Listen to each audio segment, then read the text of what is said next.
Hello. In this video, we're going to discuss what mathematics is. To really understand the development of science, especially in modern times, we need to have some idea about mathematics. Science emerged from the human propensity to make sense of an otherwise chaotic reality by ascribing to it patterns. Mathematics emerged from the investigation of those patterns the human mind conceives as quantifiable or as geometric, the two being interconnected. Our distant ancestors realized that if our only interest is in quantity and not in other properties of the objects involved, then there is no difference between, say, 2 fingers and 2 apples, but that 2 apples differed from 1 apple or 3 apples. They then applied one symbol to any single thing and another to any combination of things taken twice.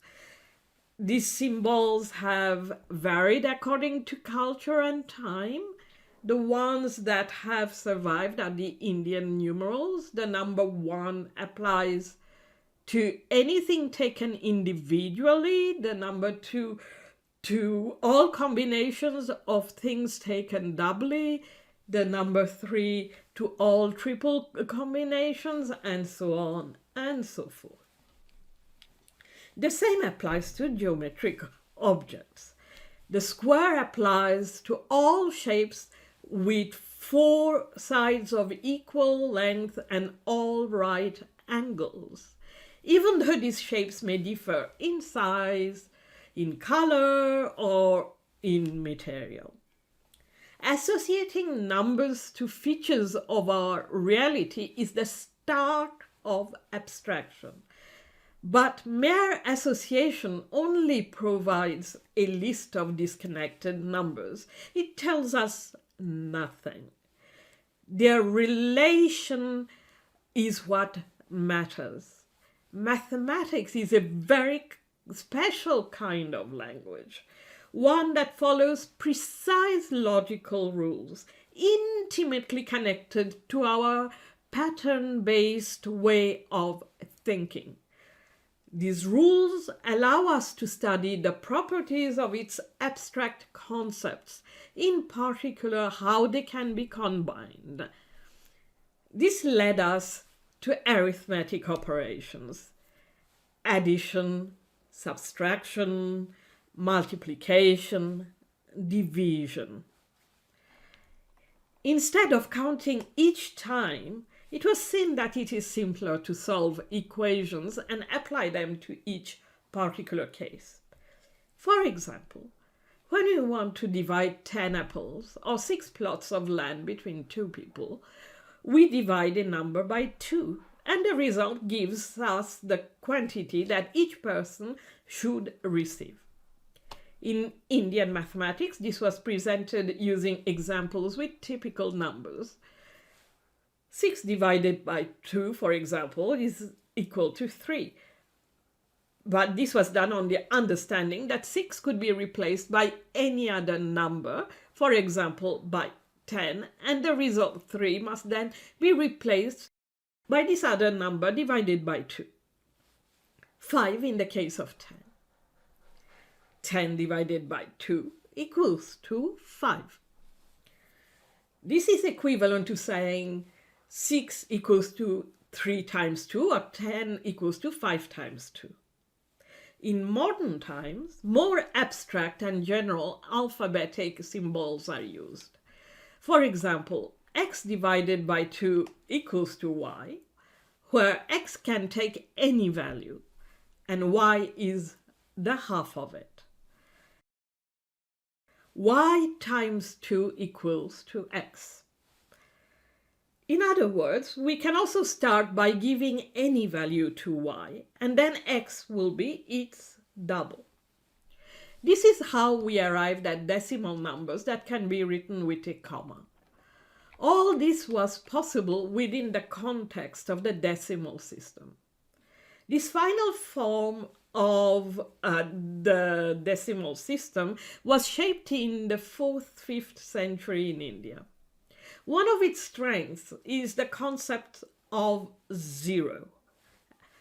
According to Pierre-Simon de Laplace, this is an ingenious method for expressing all numbers by means of 10 symbols, each symbol receiving a value of position as well as an absolute value.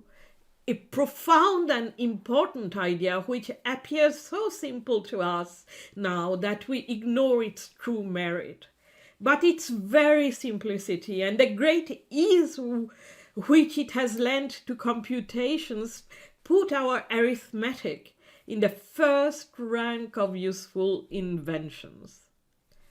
One thing led to another, and we realized that sometimes the numbers could not be written with a finite number of digits. For example, take 1 over 3. It's equal to 0.3333 and so on. Then equations led us to more complicated numbers. For example, x squared equals to 2 gives square root of 2, which cannot be written as a ratio of two integers. Or pi, which is needed to calculate the circumference of a circle.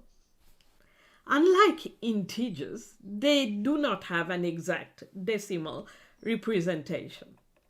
Similarly, equations have led us to negative numbers. X plus 3 equals to 0 gives us x equals to minus 3, and so on.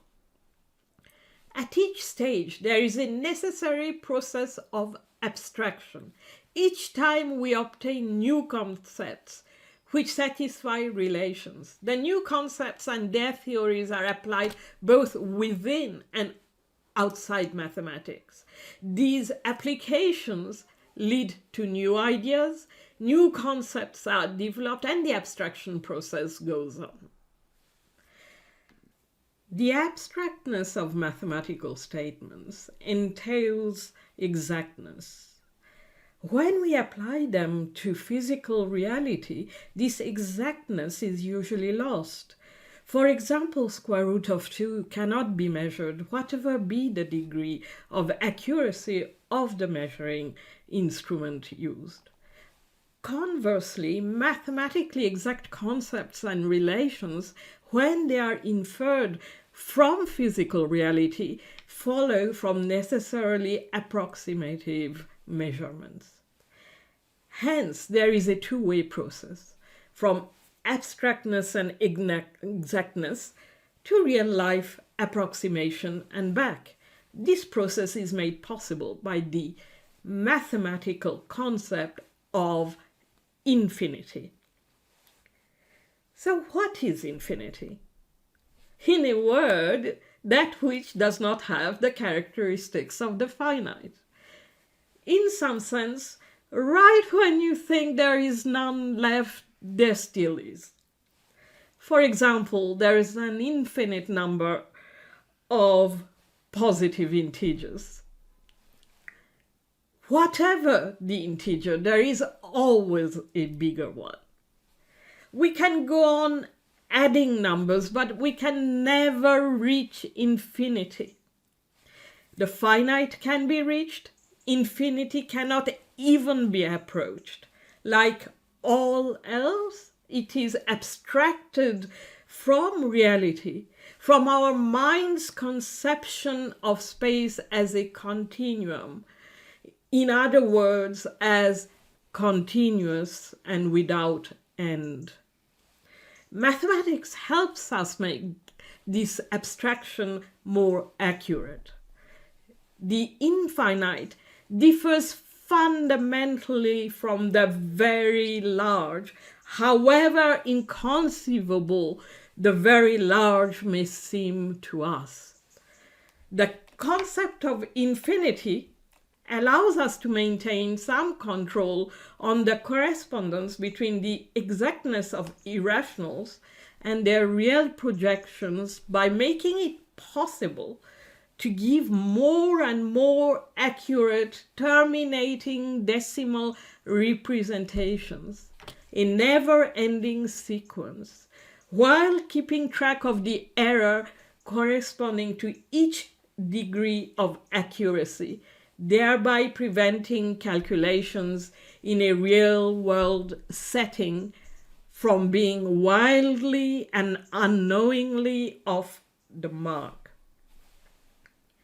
The notion of infinity is so intricately woven into the fabric of mathematics that its thread cannot be pulled out without the entire fabric falling apart.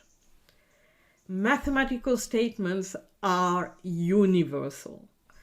That is their strength, the reason why they can be so widely applied. For example, there is an infinite number of quadratic equations, and their solutions take on a standard form applicable to all of them. In contrast, generality in scientific statements is wishful thinking, since their mainstay is observation, which is perforce limited. We do not know whether or not Newton's gravitation law applies universally or to what extent. To sum up, mathematics is the study of logical relations between abstract concepts based on the notion of numbers and shapes. Algebra and geometry being intimately connected, as was shown by Descartes.